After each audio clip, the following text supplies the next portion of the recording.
One of the things that I've certainly learned when it comes to physician emotional health, mental health, physician health in general, is that it's something we don't really talk about a whole lot. That it's a little bit taboo that we are the caregivers, we're not the cared for. And I think that that is both we're selected out for that to a certain degree, and then we're also socialized and trained to both believe that and act that way. I come from a military background, so in the military, every branch of the service has something like this. Whether it be Mm. shipmates for the Navy, we hear a lot about wingmen in the Air Force. It's those kinds of things, battle buddies in the Army, that there are places that say you just don't do this by yourself. And Mm. certainly healthcare should be included in that because Mm. it's danger everywhere that you turn, or potential danger everywhere you turn. So welcome to Reimagining Healthcare, a new dialogue with risk and patient safety leaders presented by MedPlace. We're excited to bring you conversations with top risk and patient safety thought leaders from organizations across the country. Please subscribe to get the latest news and content. If you found value in this episode, please share it with your colleagues to create some meaningful dialogues in your own community. If you're interested in participating as a guest, please email us at speakers@medplace.com. Also, check out our related content like articles, videos, and more on blog.medplace.com/resources. Today, I'm joined by Dr. Mark Greenawald, who is the Vice Chair of Family Medicine and the Medical Director of the Institute for Leadership Effectiveness at Carilion Clinic. Did I get that right? You did, yeah. Huh? You're on a I roll. am You are on a 2 for 2 roll. today, as well as you were the creator of PeerRxMed. Welcome, Mark. How are you?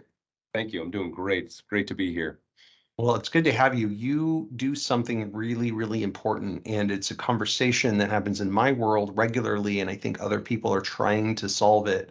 And so I'm really excited to jump into to what that is. Now, let me give a little bit longer bio for yourself so people know a little bit more about you, and then I'm going to probably ask you to do a little storytelling here about how you got to where you are. But so Dr. Greenawald is professor and vice chair of family medicine and community medicine at the Virginia Tech Carilion School of Medicine, it's VTC, and presently serves as the vice chair for academic affairs, well-being, and professional development.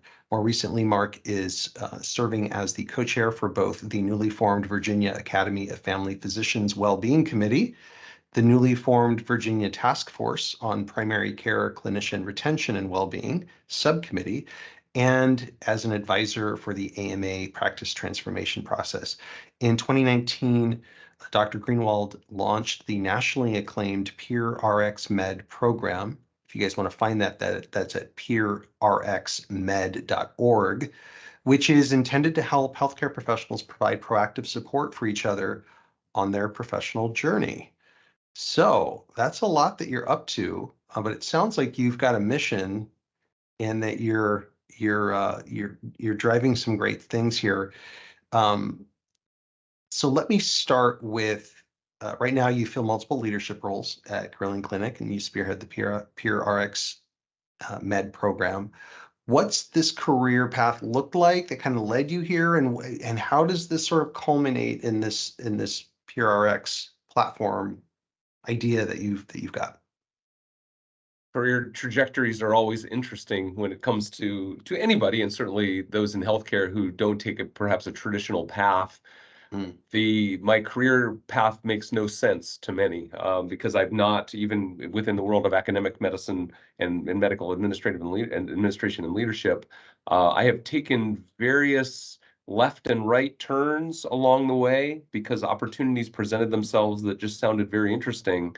There is a thread through them all, perhaps, but sometimes it's difficult to find. So I have been naval medical officer. I have been faculty at a residency training program, serving as a education leader at those same programs, vice chair and associate dean for students at a new medical school, and in now serving as vice chair and also the medical director for our Institute for Leadership Effectiveness. The threads that I've seen that make sense to me through all that is that early on I discovered that not only am I a generalist, I'm also a passionate educator, and also very passionate about leadership and leadership development, and that led to really pursuing some things around clinician well-being, and then coaching, which is another thing that I didn't put in there, but I've trained as a leadership and executive coach, and do that as part of my leadership development work as well.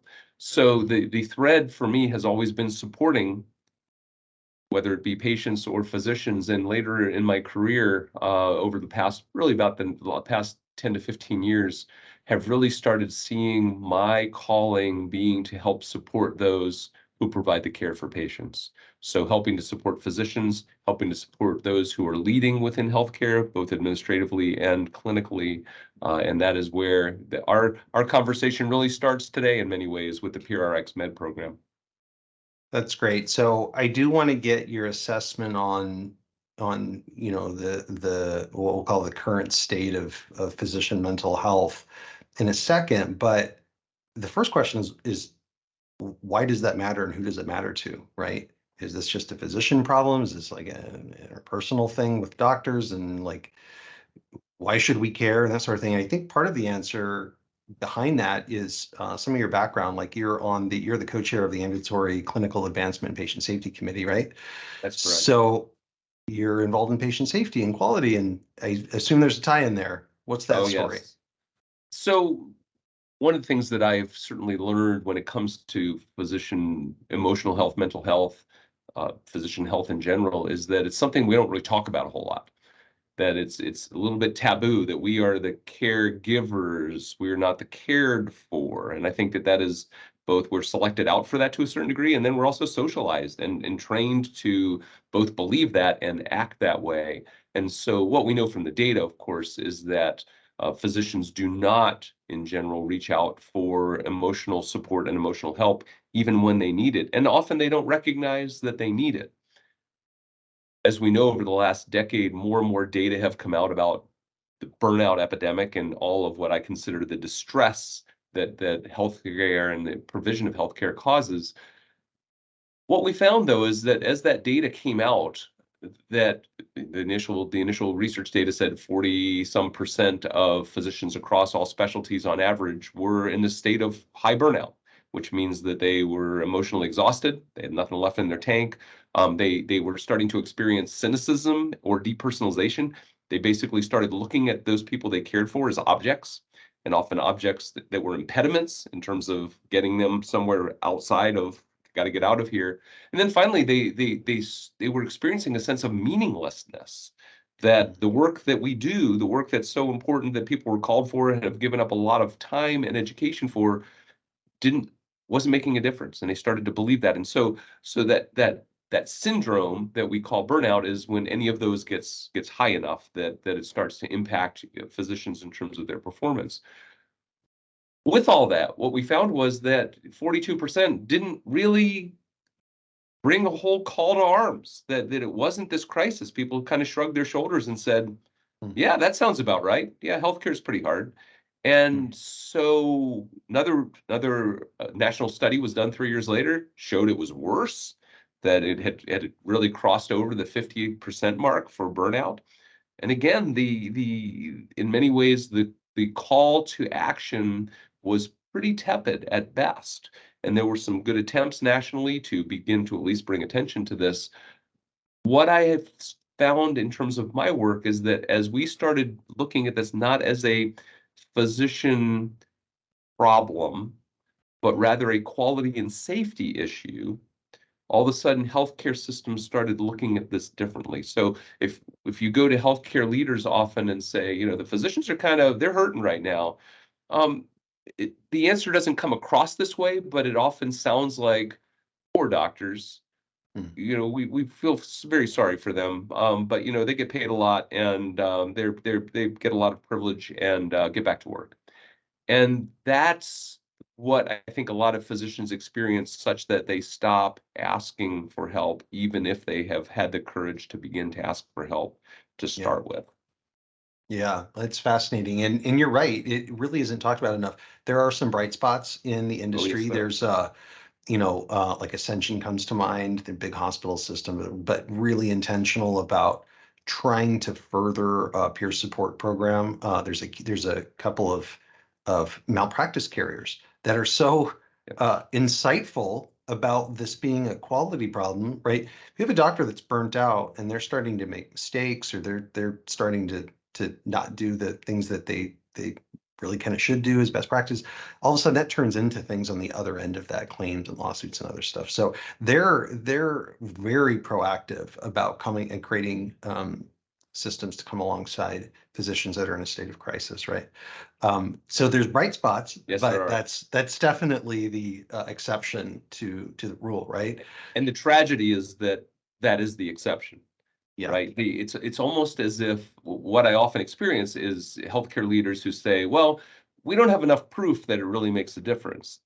mm, And my answer is always that you would wait until bad things start to happen to be convinced that physicians who are suffering from this thing called burnout or depression or overwhelming anxiety, that that's not impacting their ability to provide the kind of care that your system that you are priding yourself into doing. We know that's not the case. And we know that, I mean, I know as a clinician, I know when I'm operating at full capacity and when I'm not, and I'm not providing the same care when I'm not operating at full capacity. And that's not even yeah, being burned out. And so it really is, it's exciting to see those bright spots. Certainly insurers have a lot of incentive to try to help. And it's ironic because a lot of health systems again also have a lot of incentive to try to help out in terms of preventing some of those events from happening. yeah. But we're not there yet. And the encouraging part, the other bright spot, of course, is that we're talking about this. Hmm. 5 years Yeah, ago, we weren't talking about this. So talk is a good first step, but it's necessary, but it's not sufficient. yeah, Action has to follow talk, as you know. yeah.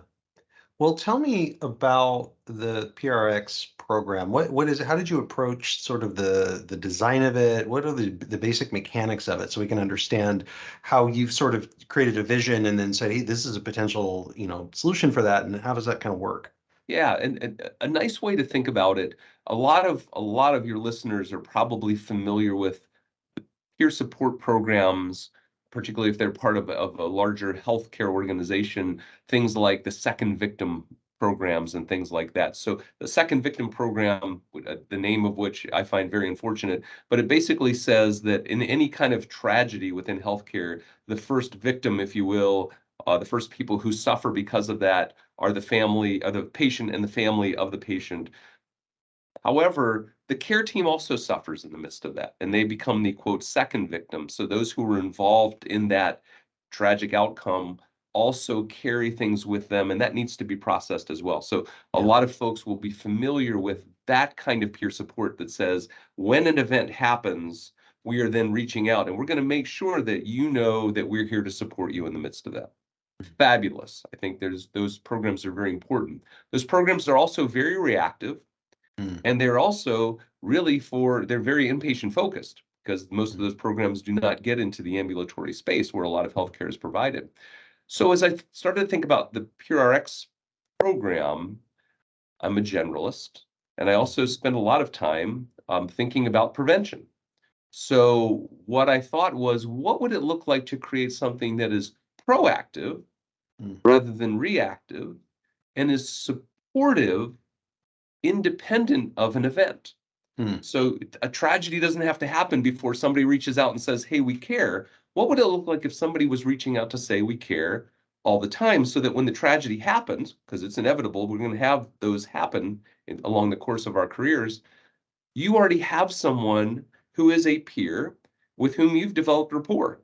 And you're mm, very comfortable reaching out to them and being able to say, "Hey, I need help." Because mhm. vulnerability is not a trait that a lot of physicians carry in spades. And so Yeah. the ability to develop that when times are good, so that you have some of that emotional bank account, if you will, so that when times are not good, you don't hesitate. I see the PRX program then as being complementary to what's happening with those other types of programs. That the two can function together. What we have found both here in my experience in my own organization, but also really at other programs around the country, is a lot of the peer support programs that are reactive, if you will, or the helped and the helper. Um, Physicians don't necessarily feel comfortable engaging in those programs. Yeah. They don't like to feel like the helped. And Mm, so they may make contact with those folks, but often they don't follow through, and their answer is usually, "I'm fine. I've mm, got this," right? Because yeah, that's our default. We got this. yeah, And so what happens instead is that they often suffer in silence. And I would suspect that a lot of folks who tune into this podcast know what it feels like to suffer in silence. Many yeah, of them are probably doing it right now. They're carrying yeah. some kind of open wound from some bad event that happened somewhere in their career, likely fairly frequently when it comes to something like moral injury, that they just say, you know what, I'm just going to suck this up and I'm just going to carry on. And suck it up and carry on is not a great way to practice medicine or to live life. Indeed. Well, so I've been involved with hundreds of tech products and startups, and so you always talk about the go-to-market strategy of how do you raise awareness of something that's new. And it seems to me like the obvious place to send this message is to the spouse of the physician, Yeah. because the physician, I think, and you can corroborate this or not, but the physician has the posture of "I'm fine," but it's the people around them that in the ripple effect of them, their behaviors and the things, the stress that they're under, that really notice these things first. And I know, knowing my wife also, she often comes to me with, you don't see this, but you could use this. Yeah, I love it. I actually just made a note to myself. It's like, okay, that's brilliant, and that's not the way that PRX has spread. PRX has spread very organically. The It started when I went live with it. So I had piloted it for 6 months in my own health system and around the country with a few other folks for 6 months prior to rolling it out. It ended up that the website went live in February of 2020. Mm, So literally 6 weeks before the pandemic, amazing. the program went live. Both amazing and unfortunate in some ways, but had some really good early uptake from folks who had some influence, and so was able to get some visibility through my own National American Academy of Family Physicians with some work Mhm, that I do with them. Was able to get some good exposure because of a clinical e-newsletter that I send out each week, all around the country, called Take Three, and was also able to get some good exposure through the American Medical Association, mm, and actually have continued to do some work with them around peer support on many fronts. And so those kinds of things allowed it to grow much more quickly than it would have just by word of mouth. Now, a decision that I made early on that I wonder about at times is I decided to not use social media as a way to spread that. And that was just a personal choice that I made mm, that I'm really re-looking at now to say, as I think about what PeerRxMed 2.0, 3.0 is going to mm. look like, what do we do to start reaching out to more people that, as you point out, just may never have heard of it? It would be Yeah. something that they would say, I'd love to do that, but they just don't even know that it exists out there. Yeah, indeed.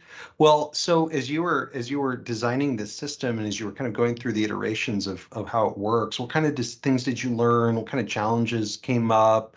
How did you sort of, potentially make decisions on how you would deliver this based on that? Simplicity was my marching order. So the first thing was that it was going to be free. So Mm, that was something that I decided right on the front end, that this is my labor of love.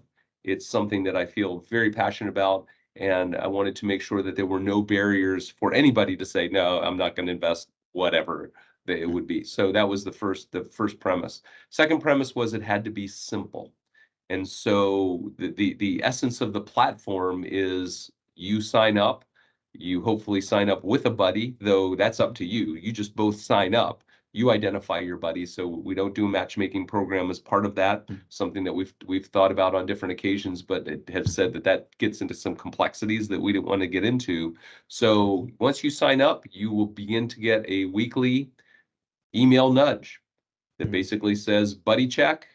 Each week, I include both a very brief cover email that kind of both poses the topic for the week, some encouragement, and some questions. So to be able to say, when you check in with your buddy this week, besides just saying, how's it going?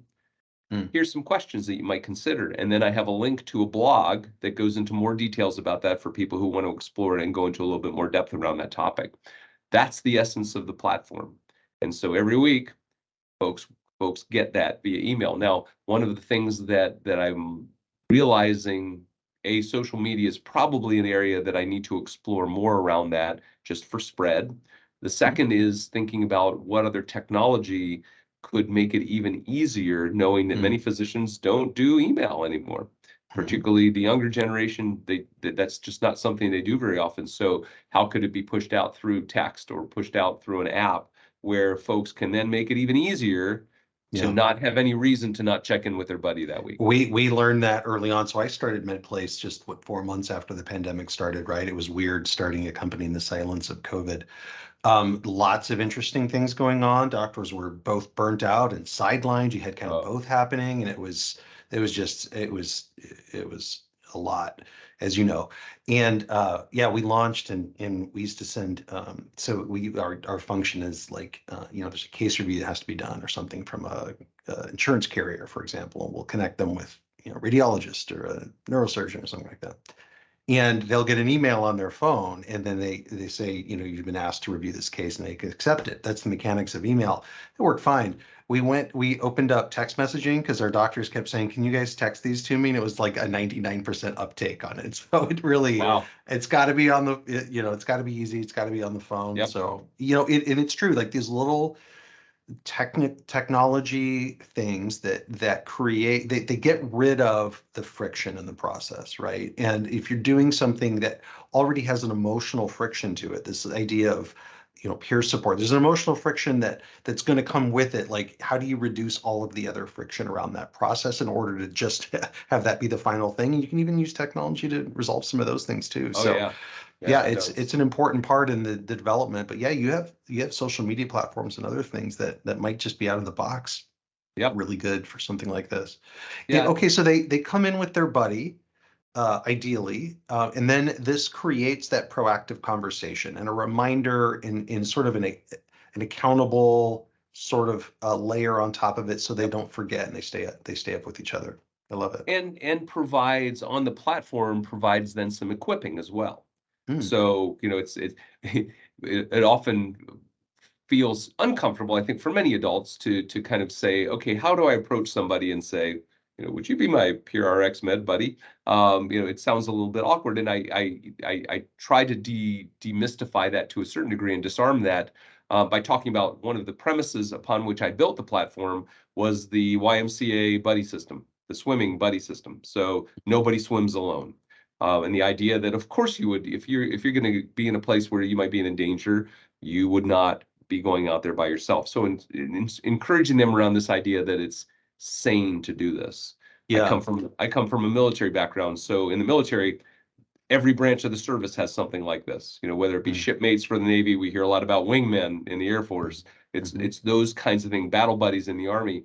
That there are places that say you just don't do this by yourself, and Mm. certainly healthcare should be included in that because Mm. it's danger everywhere that you turn, or potential danger everywhere you turn. So the other premise for me was that the interaction didn't have to be long. Mm. So this idea of, oh my gosh, I'm gonna have to talk to my buddy every week, and I don't have time for that because, of course, that's a default line that a lot of physicians will use as an excuse. And so literally saying a text to them to say, Mm. I'm thinking about you this week. And if you know something that's going on in their life that is going to be hard for them, like today, I just got a text from my buddy, literally one of my buddies. I have three of them, but one of them who knew I was going to be doing this interview Mm. and said, it was basically hashtag you got this. And that was Love it. that was it. And And that's it's what it those takes. Yeah. and it doesn't take more than that, right? Yeah. So Monday is your OR day, and you know that you got a lot of cases going on. It's going to be a long day. Somebody texts you and says, cheering you on. Every patient is fortunate to have you as a doctor today. Boom, you've Wow. started your day completely different. And so literally saying, 90 seconds once a week. That's the Mark, minimum investment. so you've seen you've used it yourself. You've seen some other folks use the platform. To give me some stories about this. Like, how do they use it? Like, what have you sort of seen pattern wise? How are they using it? Any interesting stories that have come out of it so far that Yeah, that are worth sharing? so some of my favorite stories really have to do with what it has catalyzed for people.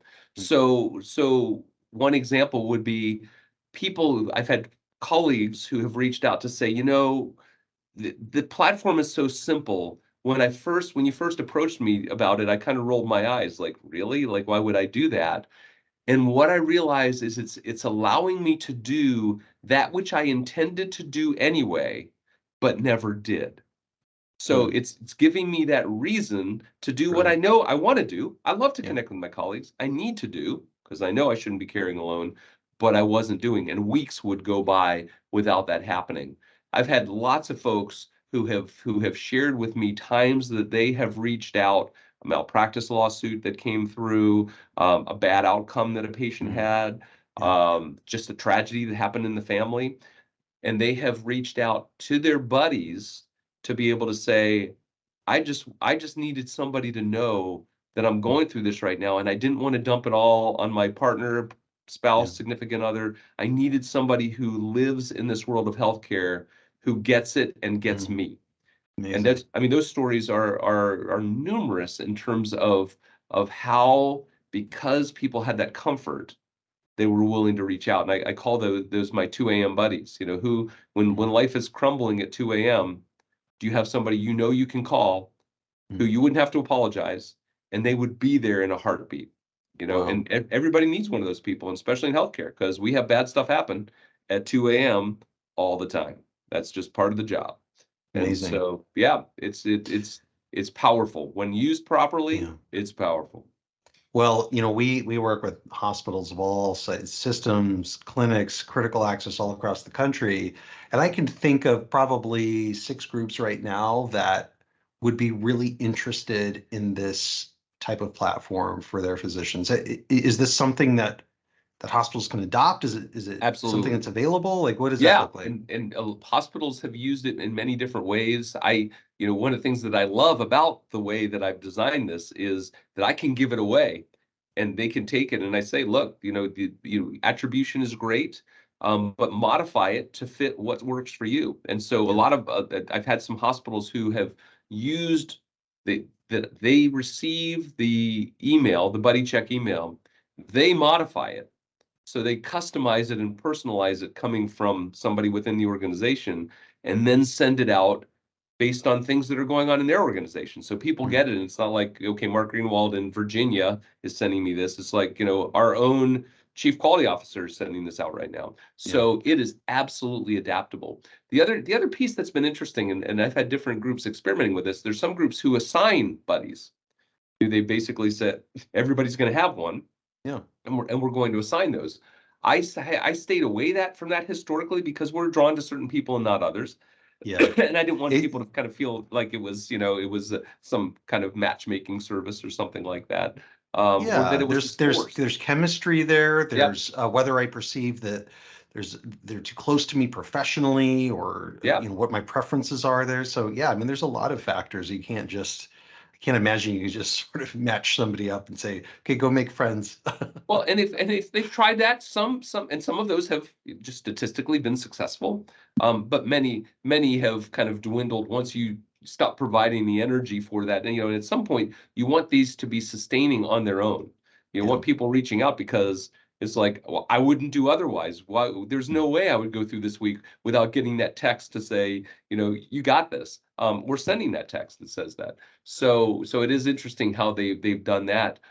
Some have used it as a complement to other programs that they're doing within the system. mhm, Um, some have done it with groups. So mhm. trying to get groups together rather than just buddying two individuals to say, let's, have a kind of a herd of buddies who Yeah. kind of travel the journey together. So the once you accept the premise, Mm, no one should care alone, that once you own that, then mm, you really can customize it to fit whatever works for you. Lots of organizations have taken it and said, well, just do you have to be a physician to do this? The answer, of course not. Anybody mhm. anybody can do this. And so knowing that, and it's not limited, the language I use is clinician language because that's Mhm. my target audience. But I know that nurses have used this. I know that I have healthcare administrators who have buddies who are using this. And so it's very adaptable to whatever your particular circumstances are. Mhm. And the systems that you reference, it would be perfect for those systems Mhm. because particularly in rural areas, there is a tendency for more isolation. Mhm. Even as there's cohesion in many ways around the mission of the Yep. medical organization, individuals often feel very isolated in that Yeah. process. Yeah, And that's so right. the beauty of it coming from your organization as well is that the organization is then sending the message, we care about this. Mhm. Like you relationships matter. We know that Yeah. relationships matter, and we're going to do what we can to help encourage those relationships. Versus just kind of being agnostic about it and saying, yeah, if you want to have a buddy, go ahead and have a buddy. Like Mhm. if you made it part of your culture, then it becomes the thing that people desire to do. That it Yeah. doesn't become something that you just kind of feel like you're a little bit weird because you have a Yeah. buddy.